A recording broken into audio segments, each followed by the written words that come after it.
There is a common misunderstanding in life that destiny is something that happens to you.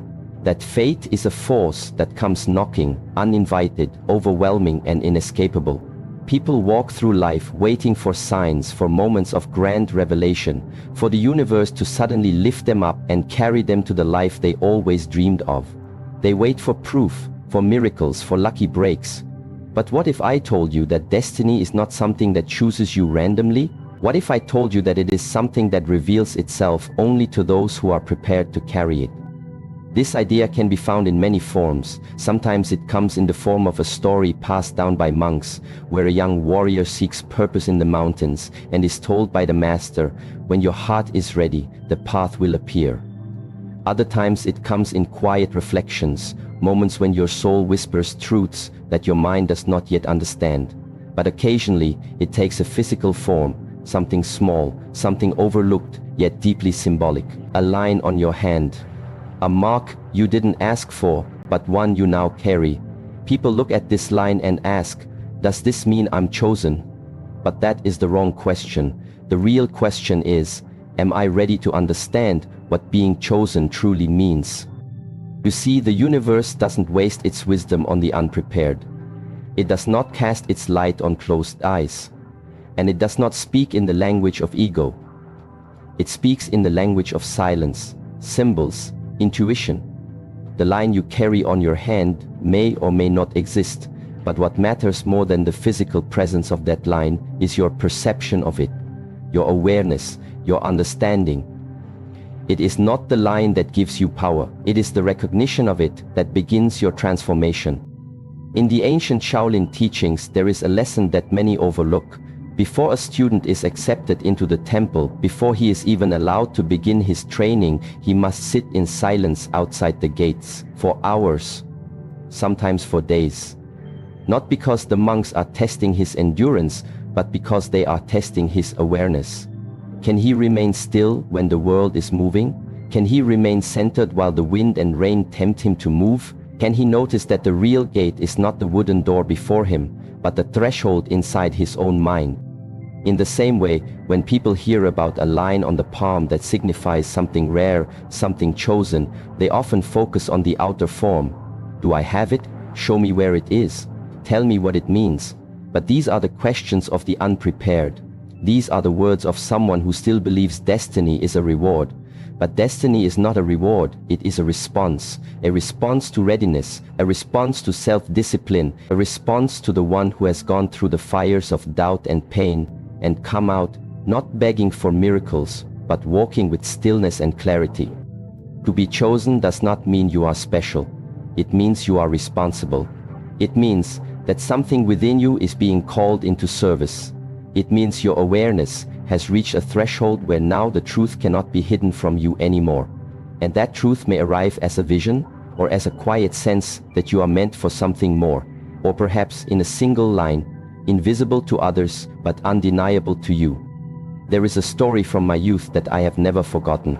A fellow student in the temple had trained for years, strong, sharp, intelligent, but prideful, always seeking approval, always wanting recognition. One day, our master spoke to us about the line of destiny. He said there is a line on the hand that reveals your calling. Not all have it, and not all who have it understand it. Immediately the student examined his hand, searching, calculating, comparing with others. He found a line that matched the description and smiled with satisfaction. "I have it," he whispered to himself. From that day on, he carried himself as if he was different, better. He believed that the universe had chosen him above the rest. But what he didn't realize was that in doing so, he had already failed the lesson. Because being chosen does not elevate you above others. It humbles you beneath the weight of purpose. The master later approached him and said, "You may have the line, but you do not have the sight. You saw with your eyes, not your awareness." And just like that, the student was asked to start his training from the beginning. Because in the Shaolin tradition, the body can be strong, but if the spirit is not aligned, then all strength is meaningless.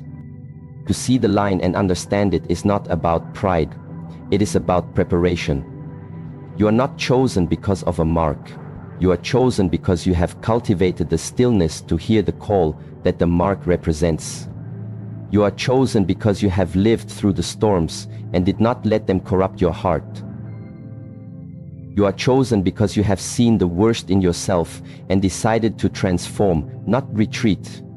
You are chosen because you choose again and again to walk a path that demands discipline, presence, and responsibility. The greatest warriors do not look like heroes, they look like gardeners. They wake early, they water what must grow, they remove what must not, and they repeat day after day. That is how destiny recognizes them, not through fame, not through applause, not through gifts, but through habits. So let's return to the idea of the line on your hand.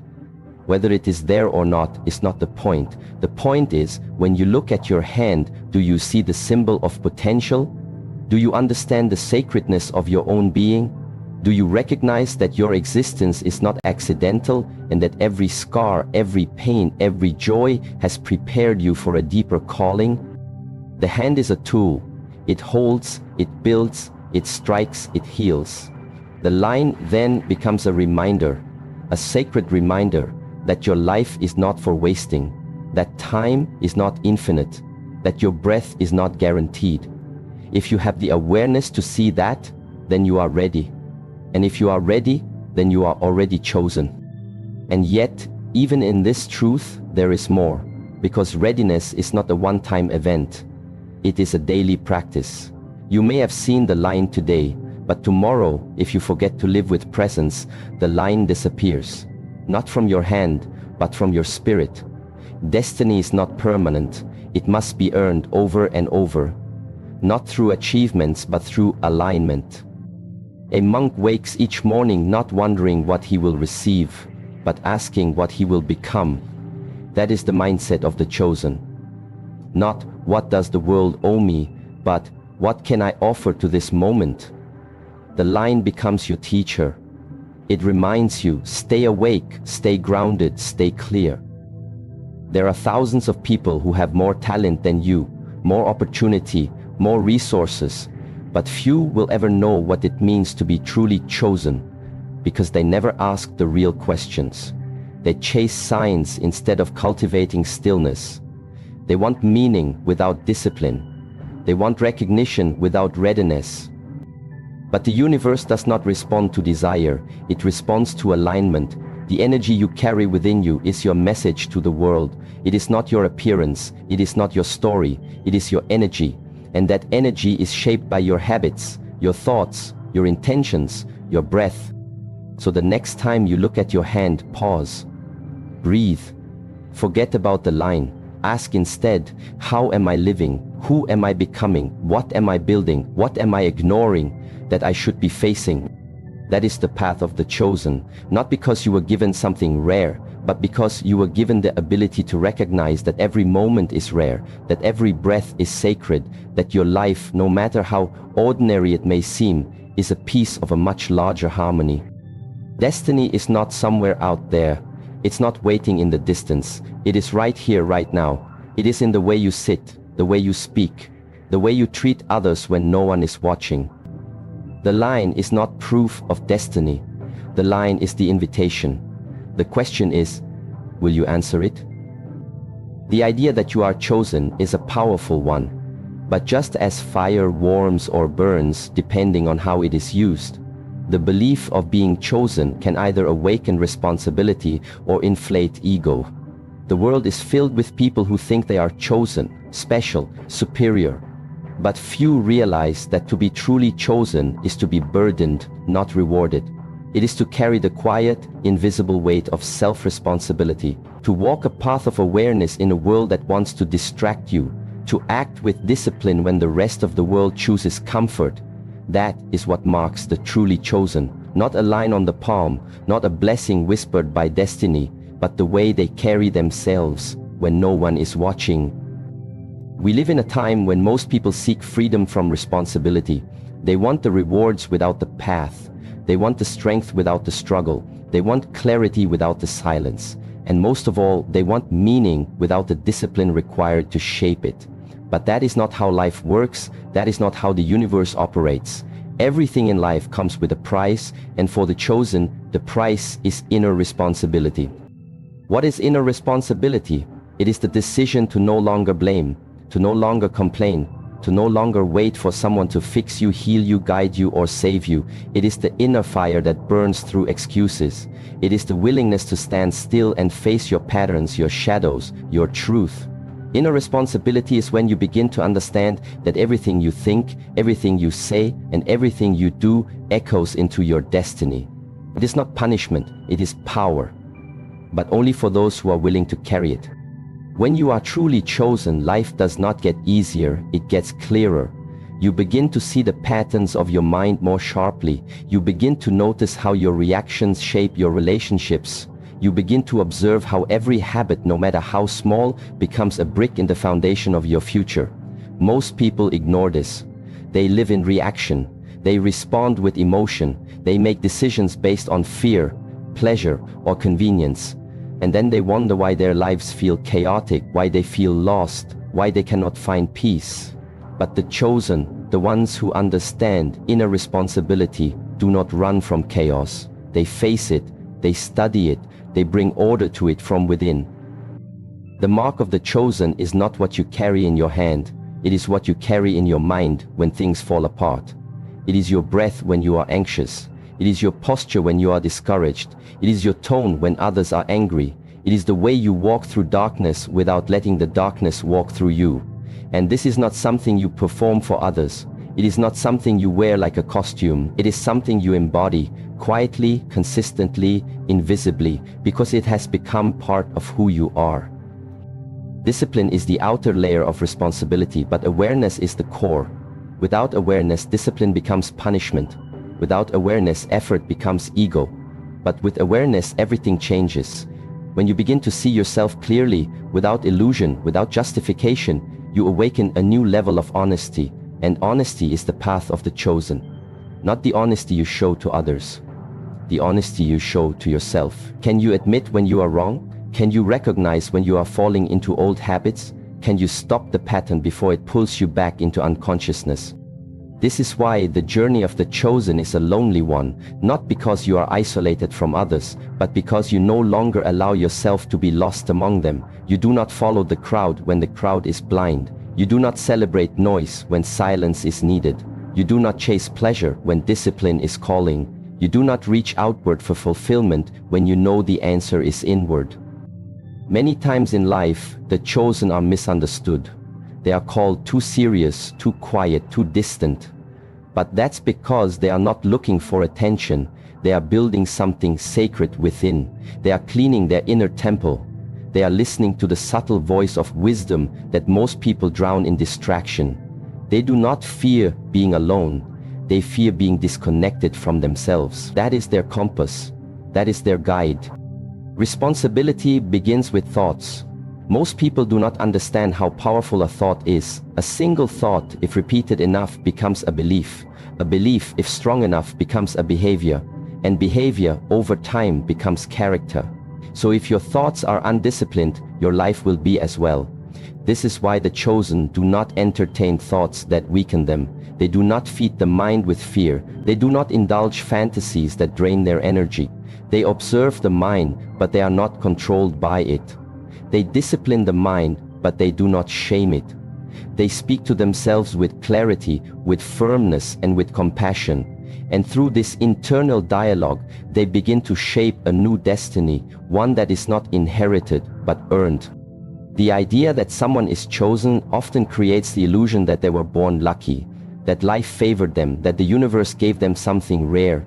But what most people forget is that those who are truly chosen, those who walk the path of mastery, peace, and purpose, they were not chosen because of what they were given, they were chosen because of what they chose to become. They chose to keep going when it was easier to give up. They chose silence when the world shouted lies. They chose integrity when compromise would have brought comfort. They chose truth again and again, even when it hurt. In the Shaolin Temple, this is what we learned from the beginning. Responsibility is the highest form of freedom.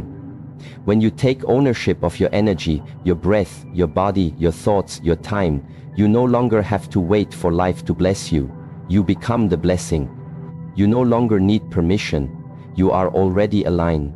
You no longer need to search for your purpose. You are living it in each conscious act. But let me be clear. This path is not glamorous. It is not easy. There is no applause. There are no shortcuts. And most of the time no one will understand the weight you carry. They will not see the choices you make when no one is watching. They will not feel the battles you fight inside your own mind.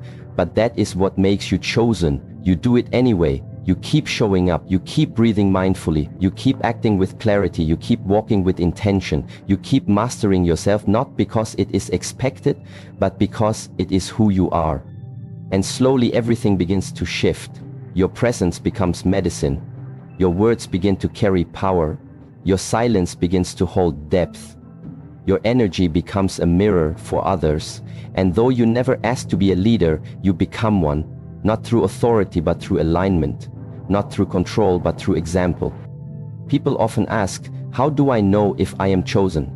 And I always say, it's not about what you have, it's about what you are willing to carry. If you can carry your pain without projecting it, you are chosen.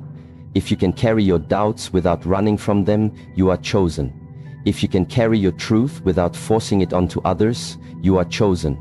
If you can carry your vision even when no one believes in it, you are chosen. And if you can carry the responsibility of your own awakening, moment by moment, breath by breath, then you are not only chosen, you are already walking the path that few even dare to see. Responsibility is not a burden when it is embraced with love. It becomes a blessing. It becomes a bridge between who you were and who you can be.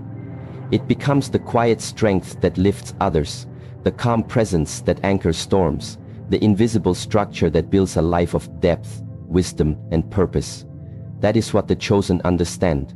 That is why their lives, though often simple from the outside, hold a quiet power that cannot be explained, only felt. So if you find within yourself a calling, an awareness, a deep knowing that your life must be lived differently, honor that. Even if it's difficult, even if you stand alone, even if the world misunderstands you, honor it with your breath, with your actions, with your discipline. That is what it means to be chosen. The question is never whether destiny exists. The real question is whether you are willing to prepare yourself for it. Most people want to be chosen, but very few understand that being chosen requires preparation that is invisible to the world. It is not about one moment of recognition. It is about the thousands of moments no one sees, the silent sacrifices, the small decisions, the difficult self-restraint, the patience that must be stronger than your hunger for results. You do not stumble upon purpose. You prepare for it, slowly, quietly, repeatedly. In the Shaolin teachings, the preparation is never glamorous. You sweep the floor, you wash your bowl, you rise before the sun, you stretch, breathe, and repeat the same movement 10,000 times. Not to perfect the movement, but to purify the mind. Because a mind that is still can feel its way into the right path. A mind that is agitated, distracted, and impatient will miss every sign the universe sends. So the preparation is not only physical, it is energetic, it is spiritual. It is the unseen training that sharpens your awareness to such a degree that even silence speaks to you. Many people want the destiny, but they do not want the discipline. They want the crown, but not the weight of it. They want to be called, but they do not want to carry what that calling requires. They believe the chosen ones are lucky, but in truth the chosen ones are simply those who stayed on the path long enough to shed their illusions, long enough to confront their shadows, long enough to let go of who they thought they had to be in order to become who they truly are. And that process is never sudden. It is always slow, it is always subtle, and it always begins within. To be chosen is to become deeply intimate with preparation, the kind of preparation that no one claps for, the kind that happens in the dark when you are tired and no longer motivated, but you do it anyway, the kind that humbles your ego again and again, the kind that makes you question yourself, yet continues to shape you into someone you barely recognize, someone stronger, clearer, and more centered than ever before. In the temple, the highest compliment is not strength, it is not speed, it is stillness. Stillness reveals a prepared mind. A prepared mind is not disturbed by emotion, it is not reactive, it is responsive. It does not panic, it listens, and from that listening, it chooses wisely. That is the fruit of preparation. Not perfection, but wisdom. Wisdom that has been earned through discomfort, through failure, through showing up anyway. When people ask me how they can find their destiny, I often smile, because destiny is not something you find, it is something you create space for. It arrives when you are ready, not before. It is like a seed. You cannot force it to grow, but you can water the soil, you can tend to the environment, you can remove the weeds. That is what preparation is. You may not see the results right away, but the inner landscape is changing. The roots are growing, the silence is deepening. And then one day, what was hidden bursts forth. Not because you demanded it, but because you honored the process. True preparation is not exciting. It is not a loud announcement to the world. It is quiet. It is repetitive. It is often frustrating, but it is sacred. Because in those quiet repetitions, you are shaping your character. You are carving your discipline. You are breaking your attachment to comfort and replacing it with strength. The chosen are not chosen at random. They are prepared in private, over years, through storms, through silence, through every choice that says, I am not here to impress, I am here to transform. And the most difficult part of preparation is this, letting go of the outcome. You train not because you want a reward. You train because the training itself is your devotion. You rise early not to prove something, but to align yourself. You control your speech not to gain praise, but because you know words carry energy, and you are no longer willing to harm others just to express your emotions. You breathe before reacting because you understand that one moment of awareness can prevent years of regret. This is the unseen discipline that separates those who are interested from those who are ready. To be chosen is not a gift. It is a reflection, a mirror of who you have become. Life does not hand out purpose randomly. It places it in the hands of those who can carry it with humility, with focus, with grace.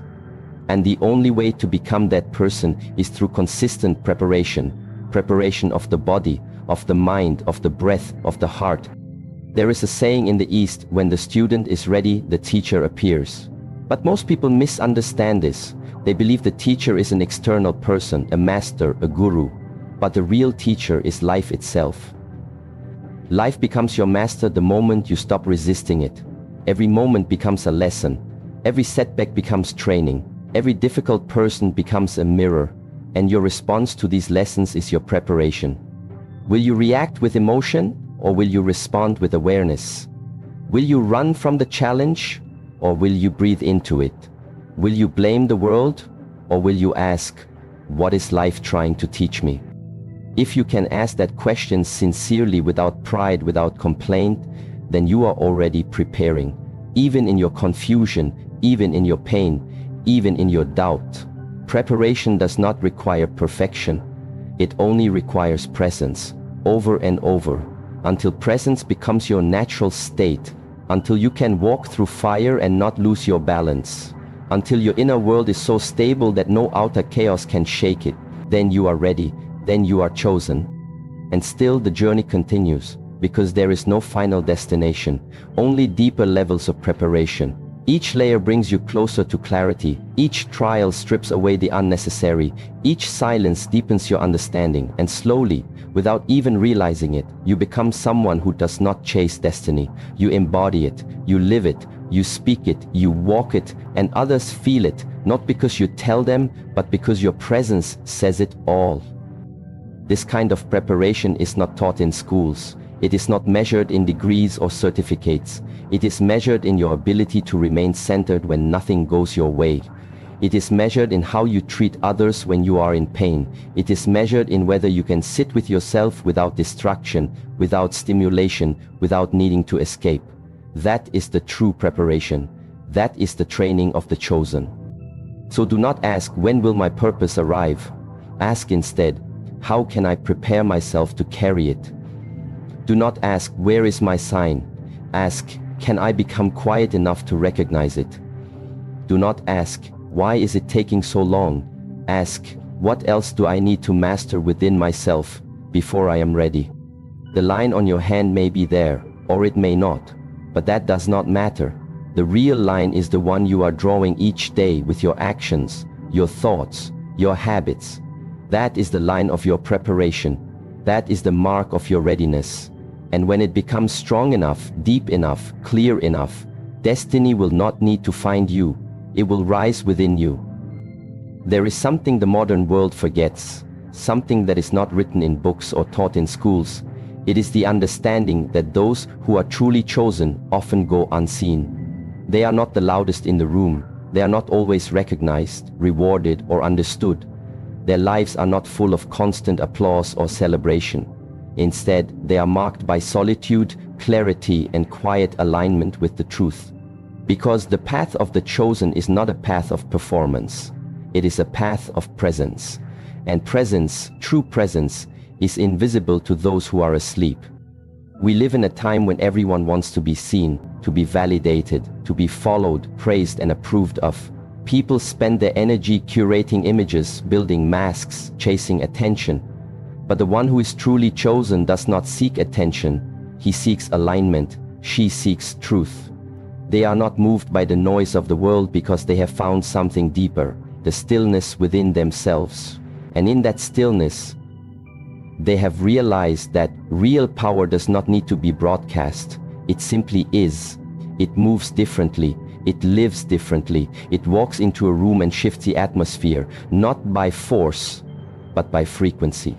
The chosen ones often walk alone, not because they are arrogant, but because they have heard a different call, a call that is not understood by the masses, a call that leads them away from distraction and into self-mastery, a call that demands silence, solitude, discipline, and trust. And this trust is not in the world. It is in something higher, something sacred, a trust that everything they need will come, not when they chase it, but when they are ready. This readiness is not external. It is an inner state, cultivated in moments of deep honesty, cultivated in choices that no one will ever witness, cultivated in still nights when the rest of the world is asleep. This is why the chosen are misunderstood. They do not explain themselves. They do not defend their path. They do not argue with ignorance. They do not engage in battles of ego. Because they know truth defends itself. Silence speaks volumes. And real strength does not announce itself. It simply endures. It simply exists. In a world addicted to proving, the chosen one walks in surrender. Not weakness, but strength beyond the need to be seen. And yet, this path is not easy. To walk as the chosen one is to face the loneliness of being awake in a world that prefers to sleep. It is to carry a message others do not want to hear. It is to hold a level of awareness that can be painful, because you see through the illusions, you see the games. You see the false smiles, the shallow conversations, the lies we tell ourselves. And because you see, you cannot unsee. You cannot return to ignorance. So instead you choose to walk the path of wisdom. You choose to walk the path of stillness, of clarity, of alignment. And that path will cost you. It will cost you your comfort. It will cost you popularity. It will cost you the approval of those who are still trying to please the world. But what you gain is something they cannot comprehend. You gain peace. You gain purpose. You gain a mind that is not disturbed by chaos. You gain a heart that no longer needs external love to feel whole. You gain an energy that speaks for you. And when you reach that state, you begin to realize being unseen is a blessing, because the less they see you, the more space you have to become who you truly are. In the temple, we are not taught to seek the spotlight. We are taught to master our breath, to master our mind, to master our body. Because if you can walk with presence, you do not need to shout. If you can speak with stillness, you do not need to argue. If you can live with clarity, you do not need to convince. And if you can be invisible to the world, you become visible to the divine. Because the divine does not look at your followers, your fame, your fortune. It looks at your discipline, your energy, your willingness to live the truth even when it hurts. The path of the chosen one is a silent path. And in that silence there is great power. Because silence teaches you what noise never will. It teaches you patience. It teaches you depth. It teaches you how to listen, not just to others, but to yourself, to the subtle voice within, the one that whispers, "This is not your path. Turn here, rest now, wait." That voice cannot be heard when you are surrounded by noise. It can only be heard when you have become still enough to recognize it. And once you hear it, you can never go back. Stillness does not mean doing nothing. It means doing from a deeper place. Acting from a place of awareness, not reaction. Speaking from a place of truth, not performance. Moving through the world with intention, not with impulse. That is the walk of the chosen.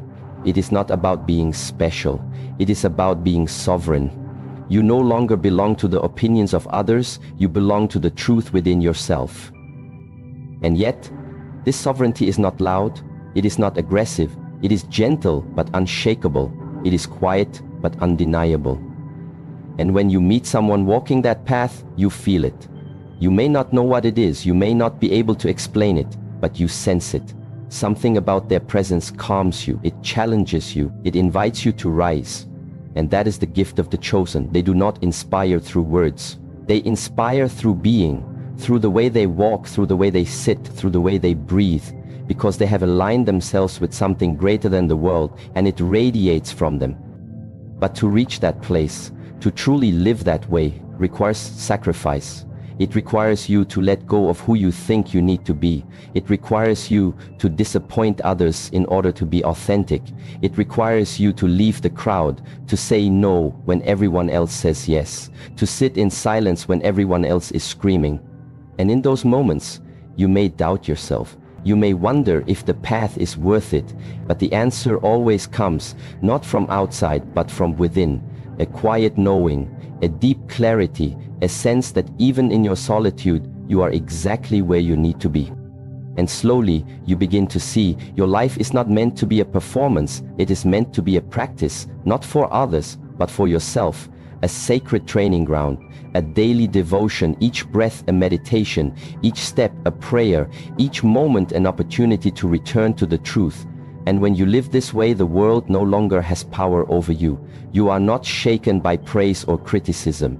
You are not moved by trends or temptations. You are anchored in something deeper, something that cannot be taken away. This is what it means to be chosen, not to be better than others, but to be more aligned with your purpose, not to rise above others, but to go deeper within yourself, not to lead others through force, but to guide them through example, and not to shine in the light, but to glow in the dark, quietly, steadily, consistently, because the fire within you does not need to be seen, it simply needs to be lived. And in time, that fire will guide others, not because you told them to follow it, but because they felt its warmth, they saw its steadiness, they recognized its truth, and in that recognition, something within them awakens, a memory, a knowing, a call, and the cycle continues, one silent light awakening another. This is how the world changes, not through noise, not through force, but through silent ones who walk the path unseen. There is a common misunderstanding in life that destiny is something that happens to you, that fate is a force that comes knocking, uninvited, overwhelming, and inescapable. People walk through life waiting for signs, for moments of grand revelation, for the universe to suddenly lift them up and carry them to the life they always dreamed of. They wait for proof, for miracles, for lucky breaks. But what if I told you that destiny is not something that chooses you randomly? What if I told you that it is something that reveals itself only to those who are prepared to carry it? This idea can be found in many forms. Sometimes it comes in the form of a story passed down by monks, where a young warrior seeks purpose in the mountains and is told by the master, "When your heart is ready, the path will appear." Other times it comes in quiet reflections, moments when your soul whispers truths that your mind does not yet understand. But occasionally it takes a physical form, something small, something overlooked, yet deeply symbolic. A line on your hand, a mark you didn't ask for, but one you now carry. People look at this line and ask, does this mean I'm chosen? But that is the wrong question. The real question is, am I ready to understand what being chosen truly means? You see, the universe doesn't waste its wisdom on the unprepared. It does not cast its light on closed eyes. And it does not speak in the language of ego. It speaks in the language of silence, symbols, intuition. The line you carry on your hand may or may not exist, but what matters more than the physical presence of that line is your perception of it, your awareness, your understanding. It is not the line that gives you power, it is the recognition of it that begins your transformation. In the ancient Shaolin teachings, there is a lesson that many overlook. Before a student is accepted into the temple, before he is even allowed to begin his training, he must sit in silence outside the gates for hours, sometimes for days. Not because the monks are testing his endurance, but because they are testing his awareness. Can he remain still when the world is moving? Can he remain centered while the wind and rain tempt him to move? Can he notice that the real gate is not the wooden door before him, but the threshold inside his own mind? In the same way, when people hear about a line on the palm that signifies something rare, something chosen, they often focus on the outer form. Do I have it? Show me where it is. Tell me what it means. But these are the questions of the unprepared. These are the words of someone who still believes destiny is a reward. But destiny is not a reward, it is a response to readiness, a response to self-discipline, a response to the one who has gone through the fires of doubt and pain, and come out, not begging for miracles, but walking with stillness and clarity. To be chosen does not mean you are special. It means you are responsible. It means that something within you is being called into service. It means your awareness has reached a threshold where now the truth cannot be hidden from you anymore. And that truth may arrive as a vision, or as a quiet sense that you are meant for something more, or perhaps in a single line, invisible to others but undeniable to you. There is a story from my youth that I have never forgotten. A fellow student in the temple had trained for years, strong, sharp, intelligent, but prideful, always seeking approval, always wanting recognition. One day, our master spoke to us about the line of destiny. He said there is a line on the hand that reveals your calling. Not all have it, and not all who have it understand it. Immediately the student examined his hand, searching, calculating, comparing with others. He found a line that matched the description and smiled with satisfaction. "I have it," he whispered to himself. From that day on, he carried himself as if he was different, better. He believed that the universe had chosen him above the rest. But what he didn't realize